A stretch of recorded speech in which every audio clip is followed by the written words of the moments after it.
and welcome to another episode of TV Talk with Trent at STS. Today we're going to talk about the elephant in the room, carbs. So, carbs get a pretty bad rap at this point in society, and like everything else, I think things get tipped to the extreme, and unfortunately most things are so gray, and unfortunately most humans want such a black and white answer that it's not quite that carbs are as bad as they've been made out to be these past 5-10 years. They're not necessarily something that we should be consuming as much as many Americans do, but their purpose within a diet is for good reason. So I just want to give you a couple different standards to go by. Again, the ultimate standard, without having to track too crazy, is going to be the standard in which you were provided visually in your Guide to Success book. You're going to have meals that have some starches. It's just a matter of what kind of carbs you're consuming. Are you more or less earning the ability to consume more carbs? So a great example of that is somebody that's a marathon style type of runner, does a lot of cardiovascular exercise throughout the week, maybe bikes, swims, whatever, but does a lot of cardiovascular activity throughout the week, versus somebody that's only really able to commit to, say, 3 hours a week of activity, which for many of the people that we work with, that is the case. And so we, with activity, can kind of buffer that a little bit, but the sliding scale ultimately gives more wiggle room in terms of consumption of carbs based on how active you are.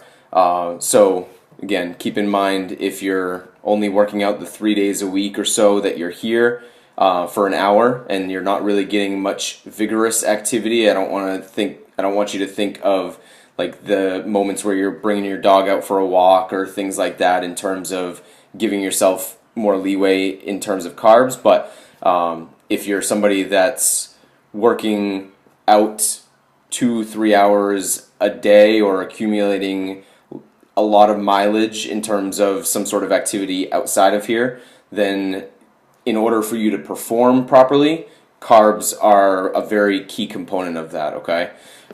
So, just to give you a quick little list of carbs that are a great resource to utilize. Think whole foods, like we've talked about a bunch of other times, but think whole foods, so think your rices, your potatoes, your starchier types of carbs, your whole wheat type of things.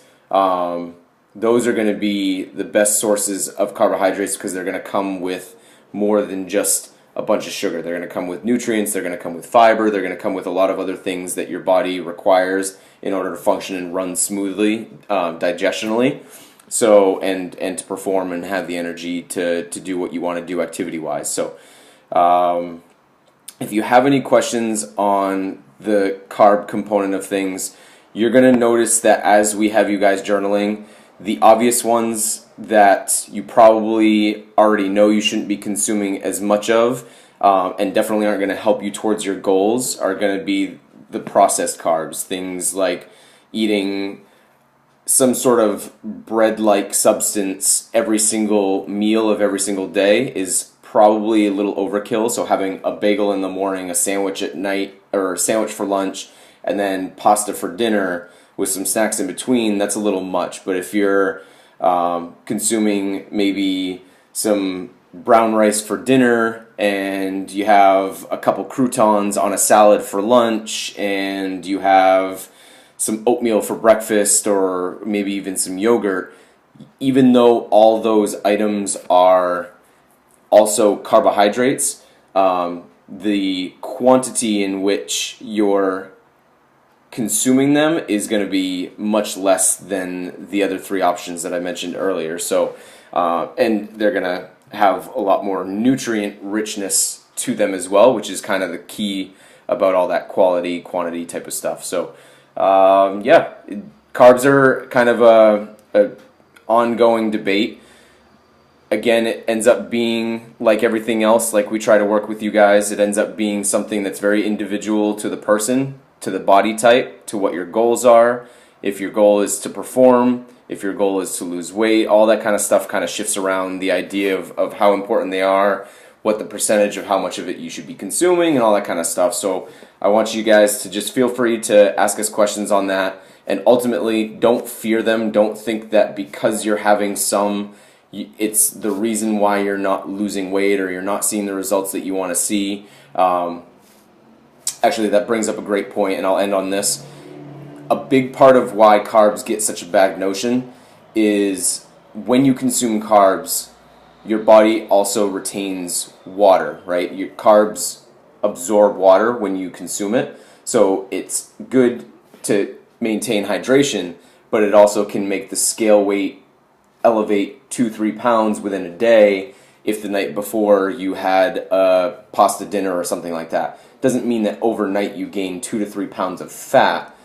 If you had a day where you ate very light the next, those 2 to 3 pounds would be gone again because it's more or less all water weight and water retention. That's why during a lot of very restrictive low-carb diets, you can lose like 10 pounds in the first week because you're mostly losing water weight, and then your rate at which you lose weight levels off quite rapidly, and maybe you kind of start averaging out that 1 to 2 pounds a week that we're looking for. So again, don't fear them.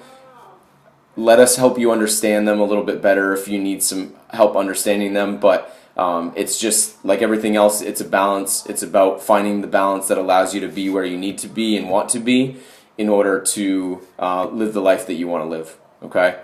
See you guys on the floor.